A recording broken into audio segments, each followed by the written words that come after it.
So it's election night, huh? Woo! Oh, boy. And you voted, I see. I voted. Have you voted? I didn't vote. Oh, Yet. I got a shot. Good answer.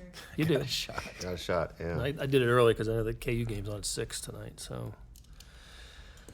Okay, you guys ready? Yeah. All right.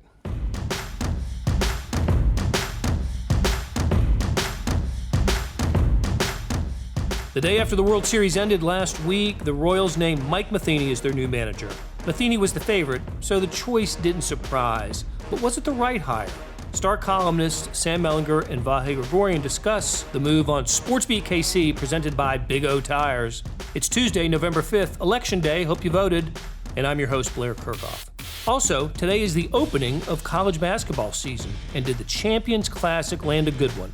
It's always fun when Kansas, Duke, Kentucky, and Michigan State get together for their annual preseason doubleheader, or early season doubleheader, I should say. But this year, those are the nation's top 4 ranked teams, with the Spartans first, followed by the Wildcats, Jayhawks, and Blue Devils. KU and Duke meet at 6 p.m. today, followed by Michigan State, Kentucky. Star KU beat writer Jesse Newell and I will talk about the outcome of the Kansas game on tomorrow's podcast. But first, there's a Royals hire to break down, and let's hear from Mike Matheny at his introductory news conference last week. Okay. Dayton, thank you. Thank you for the opportunity to be sitting up here today. Also going to throw out a few more thank yous to Mr. Glass and Dan Glass for originally opening up the door that I could be a part of this, and doors to the organization, and obviously to Mr. Sherman and the new ownership group for entrusting me with the privilege of being in this seat right now, and that is exactly how I view this, as a privilege and as a trust. So, it was a year ago, actually. Emily Pending in the front office reminded me today that a year ago today was the first day that I walked into the front office here at Kauffman Stadium, and the first time able to kind of interact. And I remember that day extremely well, for one reason more than any other, is when I left, I went home to Kristen and our 5 incredible kids, and I said, I don't know why, I can't explain it, but I truly believe this is where I'm meant to be. I believe that's where we are meant to be. And I couldn't explain it as they asked me more about it, except there were a few things that really stood out to me and felt that I needed to research a little further. Unfortunately, in the advisory role, I was able to see behind the scenes what was going on, and it became obvious that the character and the culture that was here is different and unique. And that stood out to me. A culture of people, a culture of care, because I truly believe that how you treat people matters. And to me, I could see that happening in every corner, regardless of position, regardless of status. There was a level of people caring about people caring about this community, people caring about this brand, what it stands for, and what it means to this community. And I just wanted to dive in and see more. And so after that, as a foundation with the culture, you just build on what I was able to watch this year. And I turned into a fan. I was able to be a fan of the Kansas City Royals all year, listening and watching every game. Just am so impressed with the talent that we have here, that core group, the talent that's on the way, the guys that we know are going to continue to make this happen. And with that being said, I said it to some of the front office personnel, the one word that kept standing out to me was sustained.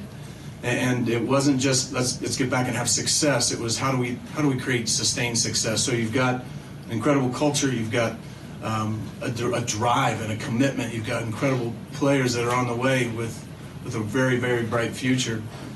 And all these things coupled with a city that I love to come to, always have, coupled with a fan base that is as passionate as any and loves this team.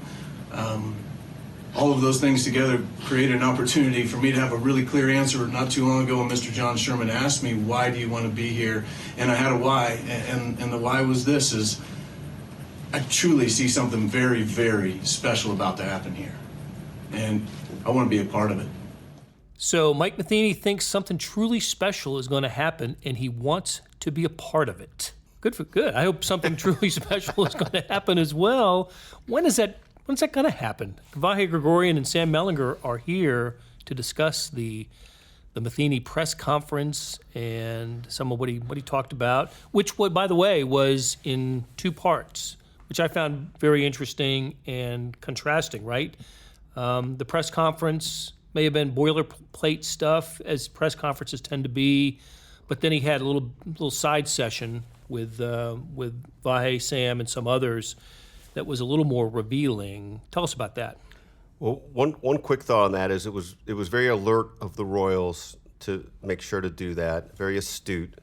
I wasn't here when they brought in Ned or any of the other manager changes. This is my first since they've been here. I don't know whether they did something like this in the past, but it struck me that there was more of a need for it than perhaps there had been before because of what I don't want to say what passes for controversy with Mike Matheny, but for what seemed to be an underlying tension from some fans about his ability to relate to players and people. And I think they were wise to do it because Mike Matheny was up to the task as well. I thought he was really good in that second session. I know the broader session didn't enamor himself to Sam. It didn't bother me like it did Sam, but I know why Sam thought that second session was more necessary. Yeah, the part and look, those initial formal news conferences are also formal, right? Right. But I was most interested in, because to me the negative blowback has been how it ended in St. Louis. And to me, that's how it ended in St. Louis isn't nearly as important as the next 15 months and how he changes. And to me, that's what I went in there wanting to see. And look, he's not done the job yet, so this is we're still projecting. But I just wanted to see how much of the end in St. Louis he was willing to own and willing to raise his hand and say, my bad. And when that question came up, and I guess it was me that asked it, but he basically said, well, we had a lot of success in St. Louis, and 6.5 years is a long time to be the manager, and we had good success with the relationships and winning games and all that stuff.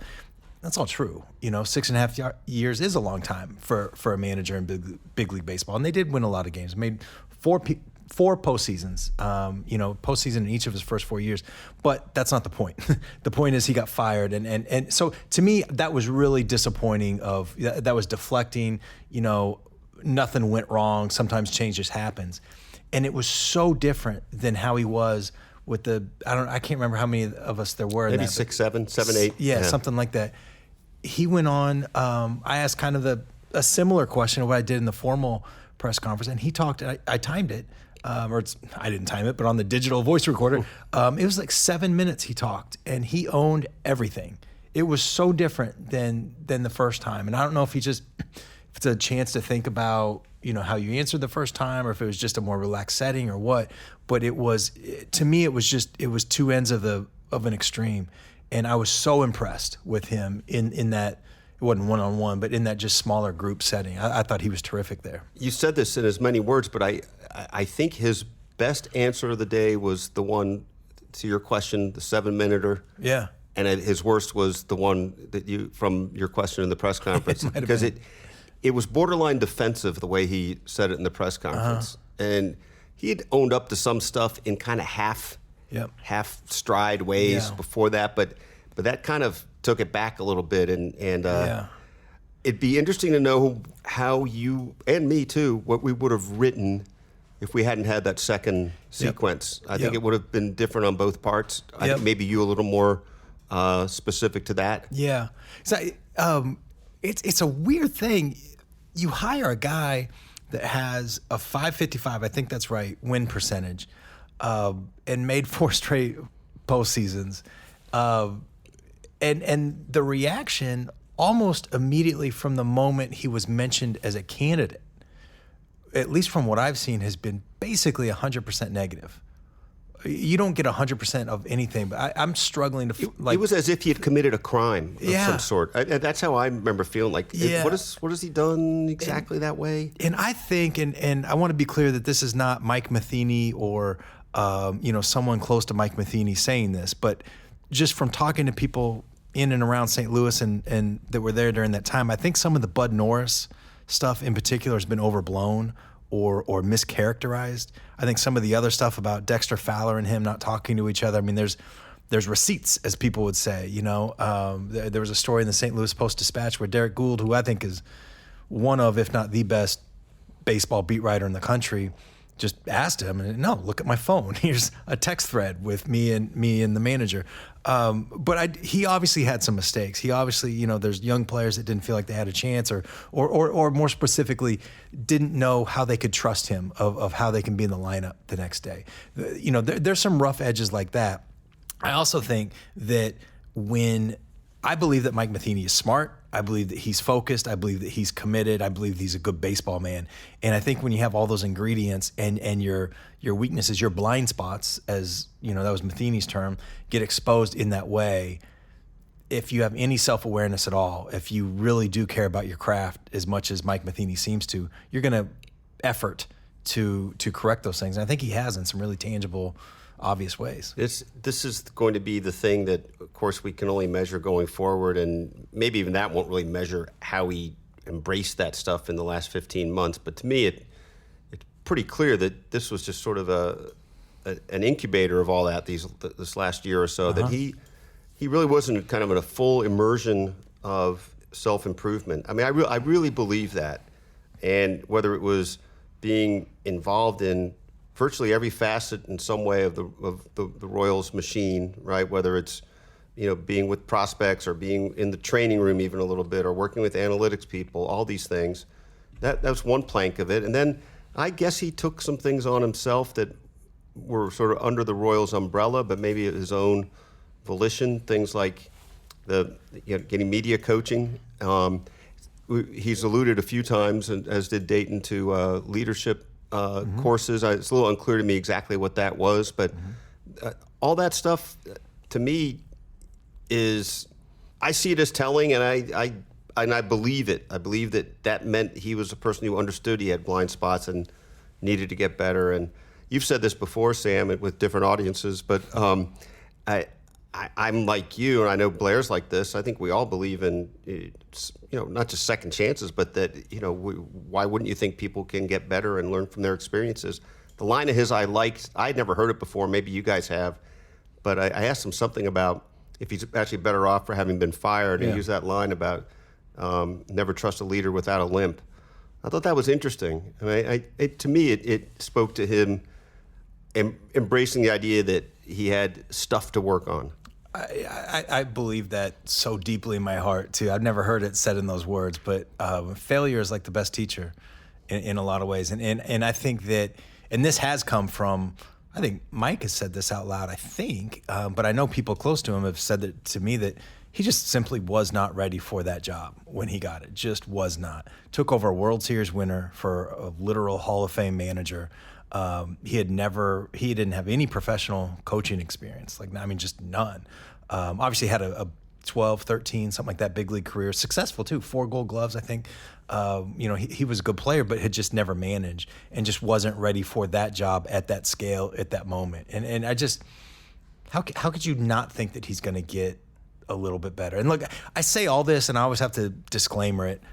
I don't think big league managers matter that much, or at least not nearly as much as a lot of us make them out to be. But it's pretty easy to see the strengths, and certainly easy to see why Dayton more specifically is drawn to Mike Matheny. I mean, they see the world the same way, and I think that we can't ignore that part of it too. He was the youngest manager in baseball when he was hired by the Cardinals. He was 41.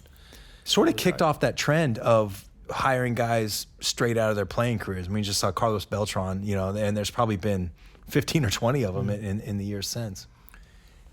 He's taking over a Royals team that is not dissimilar from the team that Ned Yost took over 10 years ago in terms of just kind of where they are in their growth. But there are some differences, right? This Royals team that Mike Matheny takes over has some pieces that maybe Ned didn't have, more experienced pieces, cornerstone type players that Ned didn't inherit a team that had a guy who had led the American League in home runs, that had Gold Glove ability in his left fielder and catcher. So does Mike Matheny is this a better situation for him to walk into than what Ned walked into a decade ago? It's a hell of a comparison because it's not even close. There are better big league pieces on this team than Ned's first team. And I think the industry consensus would be that it's not even close. There were better pieces in the minor league system when Ned took over. It's just a hell of an interesting deal, of how those things are going to mesh. So, it's interesting. Sorry, just a quick thought. So what would you rather have? In a way, I'd say this, because I hope I've set this up the right way. The 3, 4, 5 guys that you think you can count on right now are guys they would only have wished could be that, right? They could have only hoped that you'd have the three-time American League hit leader? Twice. In WHIP. In WHIP. I guess we think to some degree that jury's still out on Dozier, but I think Dozier's got a chance to be a cornerstone. Obviously, if Mondesi can stay healthy, Sal Perez coming back. If you knew that Moustakas, Hosmer, Sal, whatever, were going to be that in the 2 years, you'd take that, right? I mean, you'd have taken that in 10 or 11. So in a way, they've kind of got the baseline that they could only hope for then. But of course, they don't have the same amount of things coming up through this pipeline, or at least maybe not quite ripe. Yeah, I think this is probably the more of the like cop-out answer. Because we saw how it ended, right? But I think I would take the time before. The Yost conditions. Yeah, just because, but there was more of a depth then. That wasn't just, and I'm trying to think, was Ned hired in 11, May of 11, when he took over the interim tag? I always get those years confused. I think that's right. I think that's right. So it was the year before then, because I think it was in 2010 that he joined the team. That Baseball America called it the best farm system that they had ever graded. And I think that was a span of 25, 30 years, something like that. So I think in general, I said this to a different audience today, Vahe, right? But, a bird in the hand rather than, 2 in the bush or whatever. Right. I would normally take that, but there was just such a depth of high ceiling. Hosmer and Moustakas were top 10 prospects in baseball at one point, I believe. Will Myers was up there. It's easy to forget now because only one of them really turned out in Danny Duffy, depending on what you think about Mike Montgomery. But they had a million left-handed pitchers that people thought were going to be terrific. Chris Dwyer, John Lamb. There were others in there. So there was just such a depth that I don't think exists at the moment. Well, it's interesting too to think of it this way, and we have no benefit of foresight on this, but a way to look at this is how soon does this batch that they sort of have up give them a chance to be competitive again? That's right. And I don't know. We won't know till we know. And Dozier is 28, something like that. And Witt's over. Soler 30, right? is right there. Yeah, Witt's in his 30s. Sal is. People, we haven't talked about this much, and we will certainly at least when spring training starts, if not sooner. But Sal Perez is going to be a different player when he comes back. He's not going to be 140 games as your catcher. They're going to have to DH him a lot more than they have. They're going to play him at first base more. It's going to be a different chapter, sort of in his career. So, I might feel differently if all those guys, those established big leaguers, were 24, 25. But really, of those high-end guys, Mondesi is the only one at that age. And Mondesi, if you look at the end of his season numbers, did not have the year that we thought he was having, in May. So, look, I don't say this as like being overly pessimistic about the Royals' future, because I actually feel like I'm more optimistic than I think the industry consensus. But they've got a lot of holes to fill. They've got, Khalil Lee has to be a player. They don't need all 5 of those college pitchers that they drafted 2 years ago. They don't need all 5 of them to be good starters, but they can't afford for only one of them, I don't think, to be a good starter. They need this thing to get going, I think, pretty quick. What happens first, Royals in contention in September or a new airport? What is it, 24? 23. I like that you're kicking the can down the road right away. Yeah. I'm just trying to find my mile marker. But that's if construction goes according to plan, right? So 24. Who's on the runway, so to speak, first? You know what? Hell, I might take the Royals on that. I think those pitchers are going to start to transition.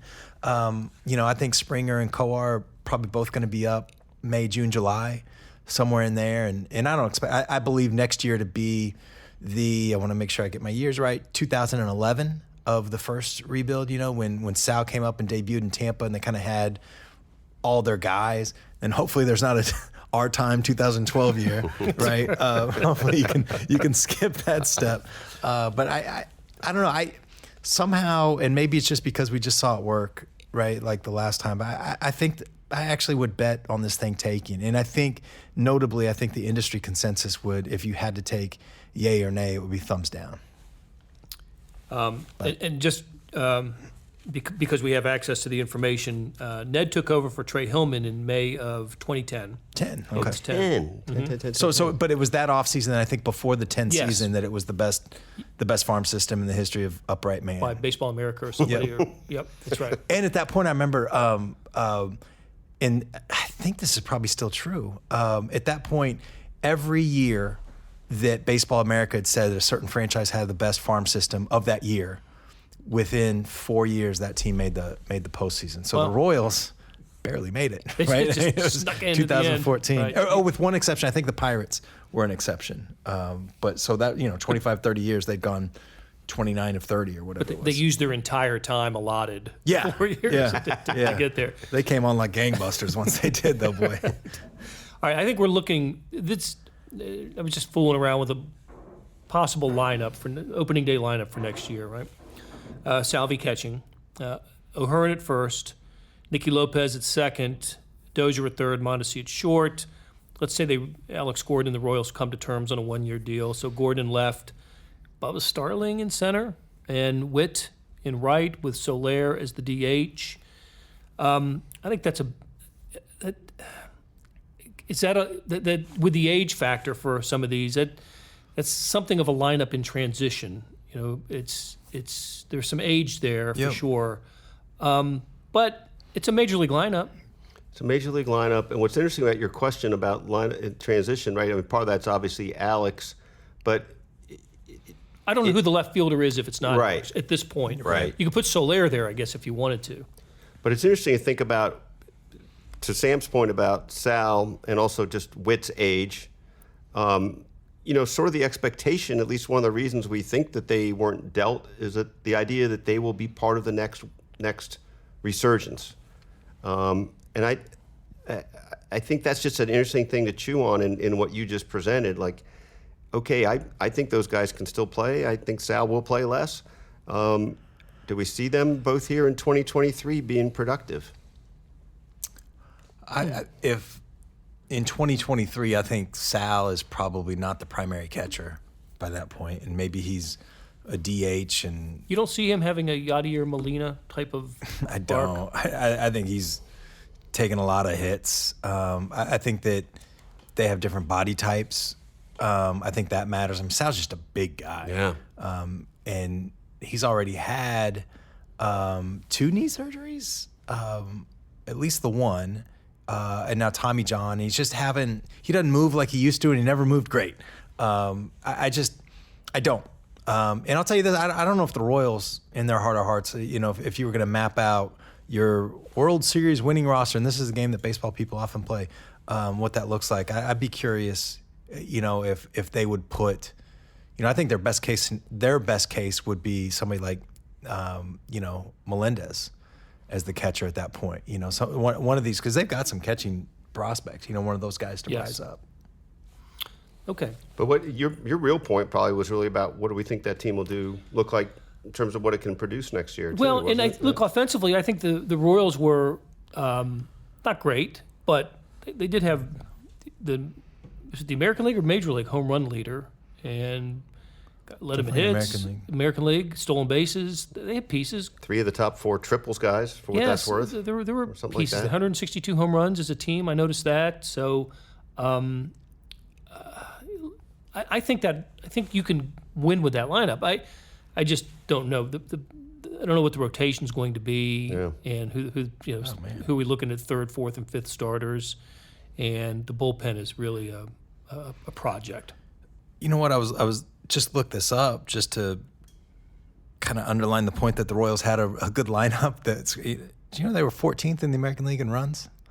I would have guessed they were 10th, 11th at least. Yeah, I would have like thought 8th, 9th. Well, I'm thinking about a lineup with Perez and not Totally. Maldonado or whoever else, Gallagher, whoever else. That catcher was. I mean, they were just giving away outs for a long time in that spot. And mostly the bottom three in the order. Many nights. And Billy Hamilton as well. Yeah. And I'm not Billy saying Hamilton. Bubba Starling's going to light the world on fire, with the bat, but and sorry, I know I said this about, like the Bob Sutton defense after they fired him, but probably hard to be worse, hard to be worse than what Billy Hamilton was. But I do think that, generally speaking, they'll be able to score enough to be in some games. But yeah, that's why these pitchers transitioning from the minor leagues, why that's going to be so important. You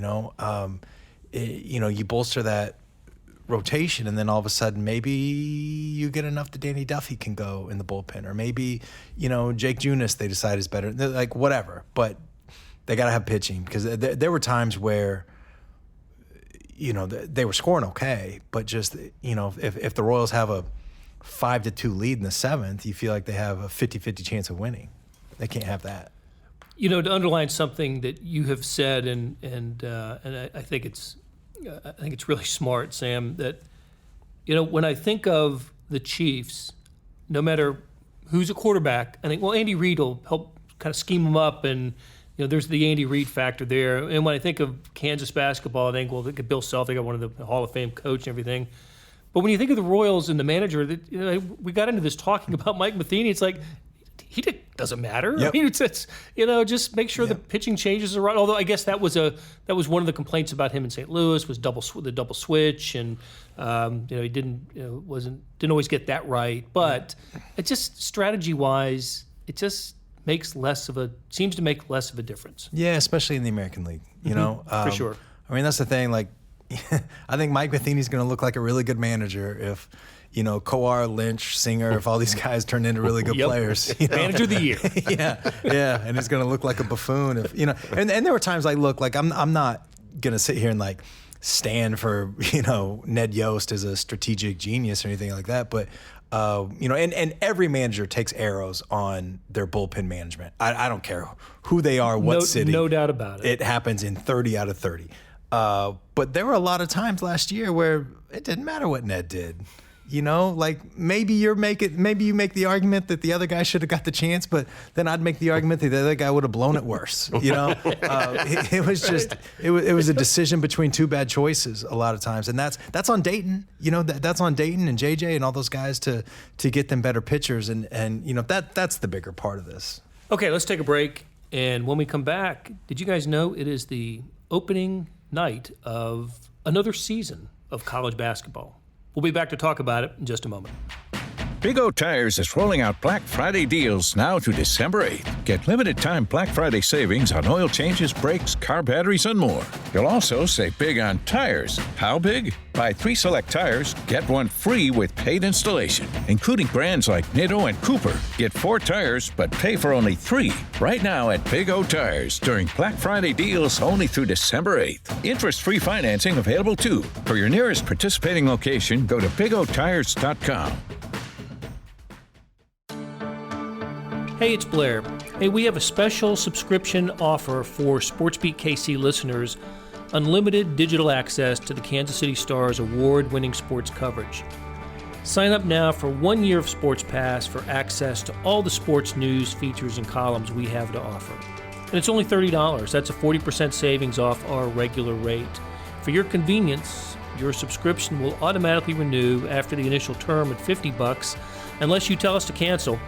A lot of subscription services won't tell you that. They'll just sneak it on there. We just told you.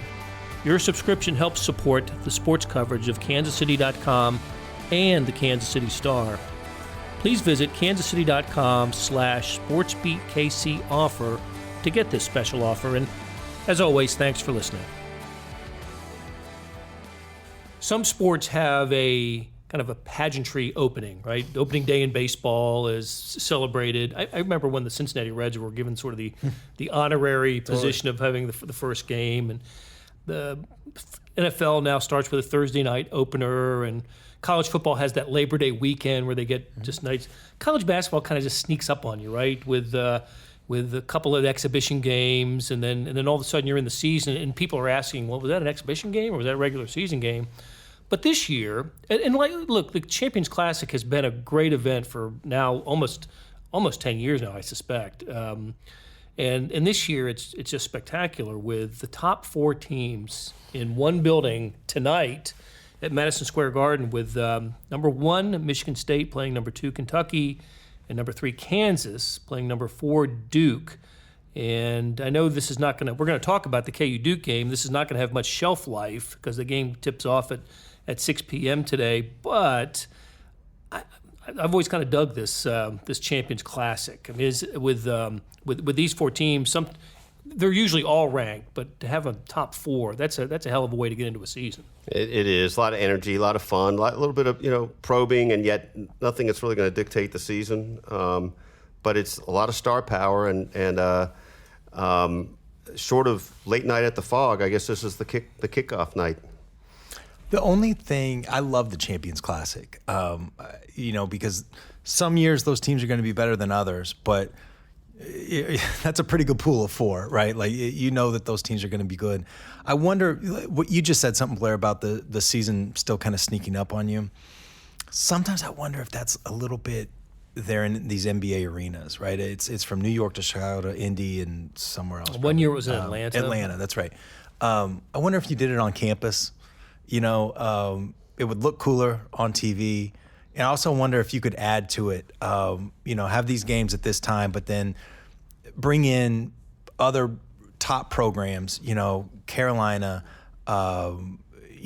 Indiana's down, but, Michigan, some of these other like bigger programs that just have an all day buffet of basketball. There's a moment, like a day that sneaks up on you in college basketball where they do it 24 hours, or right. At least they go around the country with. I don't know if I wonder if you could do anymore. that, something like that. It's just, you know what, college basketball's here. We've started. This is us. Look at our, and show it off in the most spectacular fashion, which to me is on campus arenas. And those 4 schools, that are in the Champions Classic, all of them have terrific home courts. This is left the barn, I guess, but would it all just come together in a different way if you just decided it's going to be after Thanksgiving? And I thought about that too. Yep. The college football is sort of put in its compartment, right? We're at that point just getting ready for the conference championship games and bowls.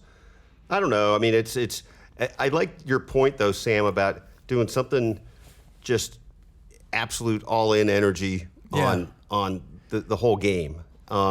This is about as close as it can get, though, if you get the top 4 playing in one building in one night. I mean, that's pretty neat. I wonder if you could go, like Black Friday or something is all, college basketball. If you push it back, I think you can condense the schedule a little bit, but I think you still want the championship game to be done before the NBA playoffs. I would think that you'd want that. The NBA playoffs next year start on April 19th, so you'd have an extra, 2 weeks?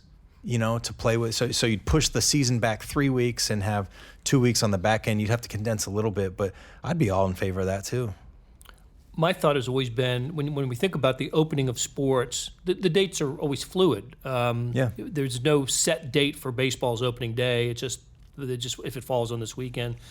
NFL is always this particular Thursday. But to me, with college basketball, make December 1 the start of the college basketball. On a years that it doesn't fall on a Sunday, make December 1st no matter what day of the week it is. It could be a Friday, it could be a Monday. Make that the college basketball opening and that's the date on everybody's calendar. When you buy your calendars at the end of the year and they all have the holidays, on those dates, you can put the college basketball opener as one of those. I'm in favor, yeah.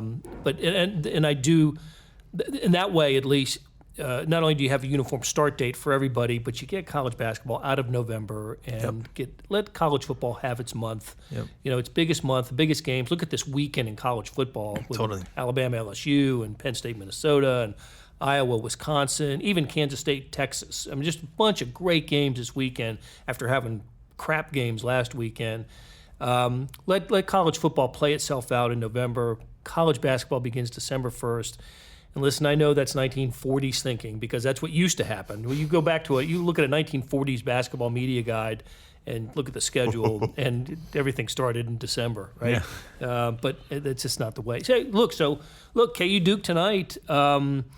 Kansas is 3 in both polls, both major polls, and this is setting up to be, a terrific one of those 33-win type seasons over at KU with, getting to the Elite Eight, have the fingers crossed at that point with the KU team, and wondering if they can get to the Final Four. Going to be a little bit, not a little bit. There's a cloud hanging over the program all year until there's some resolution with the NCAA investigation. Is that going to be part of the narrative that follows Kansas all year?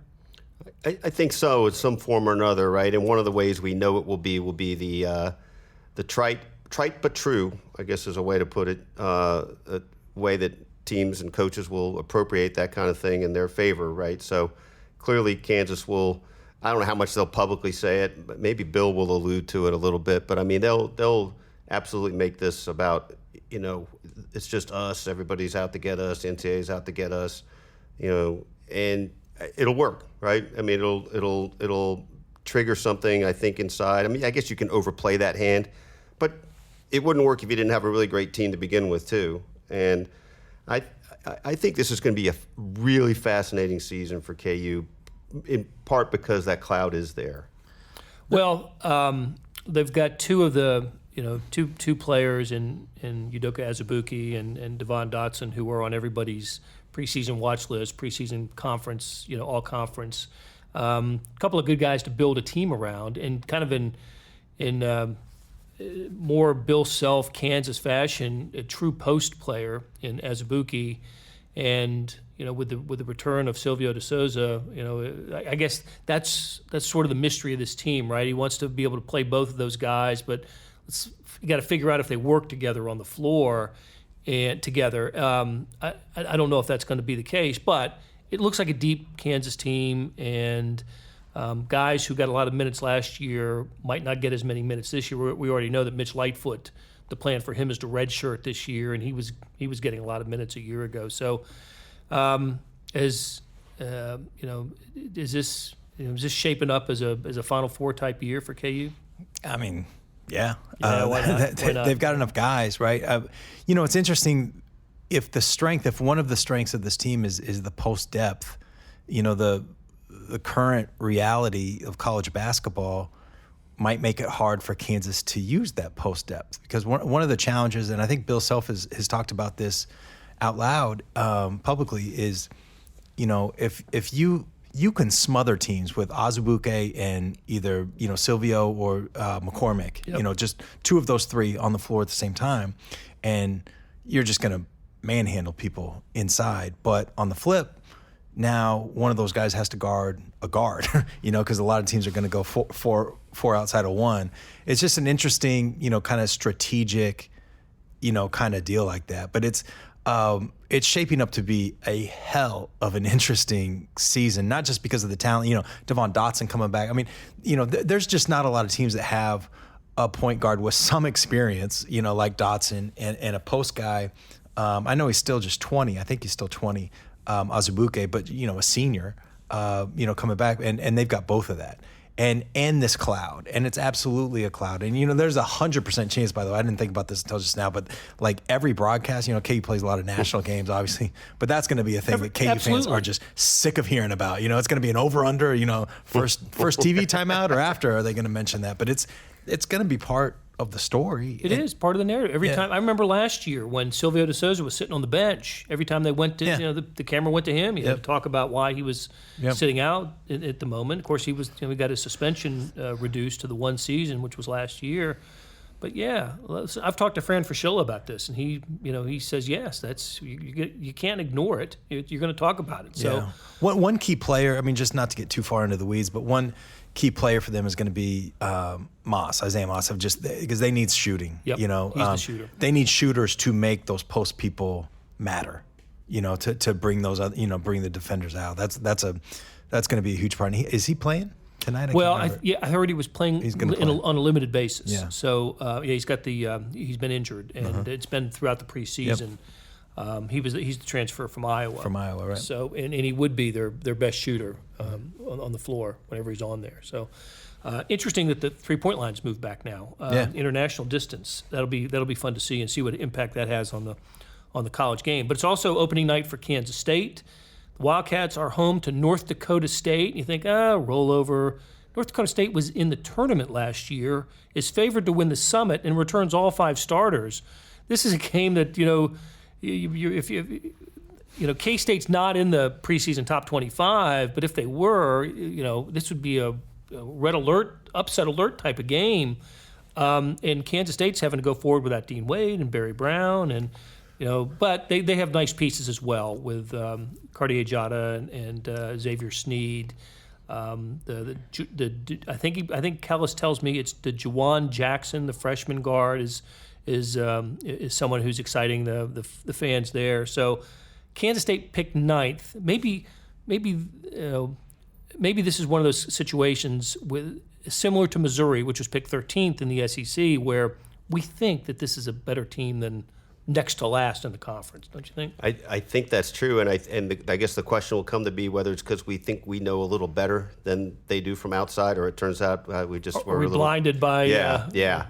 But you gotta I think we can like the pieces. I do think Barry Brown, for instance, is kind of a funny thing to think about. Like he's not just a loss of numbers, right? I mean, he was kind of the glue guy in a lot of different ways. So that it's hard to know the intangible aspect of not having him back too. I think that's part of that. But meanwhile, I mean, Sneed and Jada are 2 guys that, in particular, that I've always really liked, and now they're here and they've got to be more than they've been, and more consistently than they've been. But I think they're going to be in that top half of the Big 12. I'll never forget the Kentucky game that you and I covered in Atlanta in the tournament a couple of years ago, where Xavier Sneed just came up huge in that game, 23 points, and was the best player on the floor. He was. He's a stud. He is. Yeah. He's a stud. I think there's a stud in there waiting to come out on a consistent basis. I remember his freshman year, I happened to be working on this thing where I went and watched a lot of K-State practices, and I just remember looking at that guy. He's so raw, but I just remember thinking, God, if he stays around, junior, senior year, he's going to be a monster. And here he is, and I think that guy is in there. I think he can shoot. I think he's a good athlete. I think he's a hell of a defender. Probably underrated defensively. Barry Brown got, deservedly so. Most of the attention is a shutdown guy last year. But I think Xavier Sneed is, he's an all-conference, type of talent. I think and look, the same way that Conzo Martin said, if we're the 13th best team in the SEC, this is the best league in college basketball history. If K-State is the second to worst team in the Big 12, I mean, that's a hell of a league. It's a great conference. As well.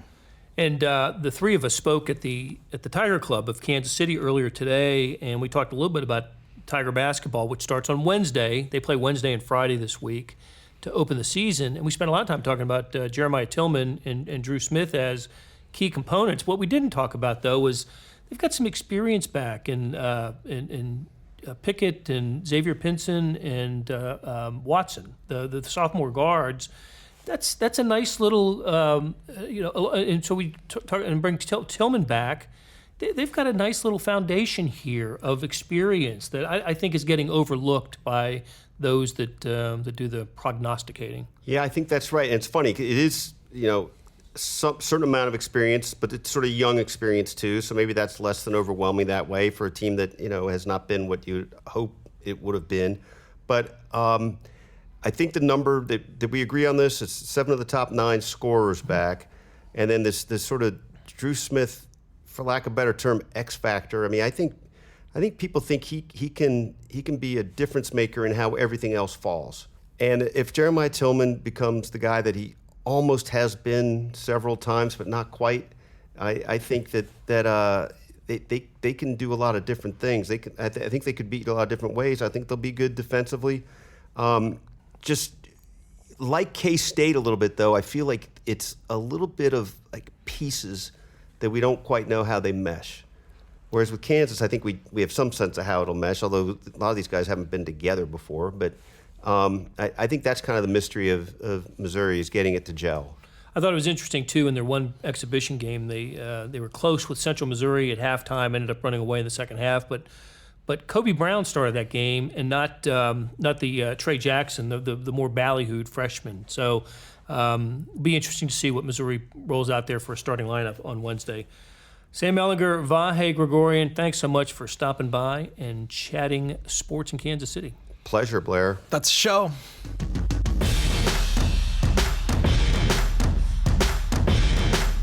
Links to the stories written about Matheny and the Royals can be found in the show notes on the True Blue app, kansascity.com, and the print editions of the Kansas City Star. Thanks to Leah Becerra for producing today's show, and congratulations, Leah, on the good time in last weekend's half marathon. That's a marathon and a half marathon in 3 weeks for Leah. Time to slow down a bit. Where you can rate and review SportsBeat KC, please do that. We'd love to hear your comments. And we'll be back on Wednesday with another SportsBeat KC, where we talk sports in Kansas City. Thanks for listening.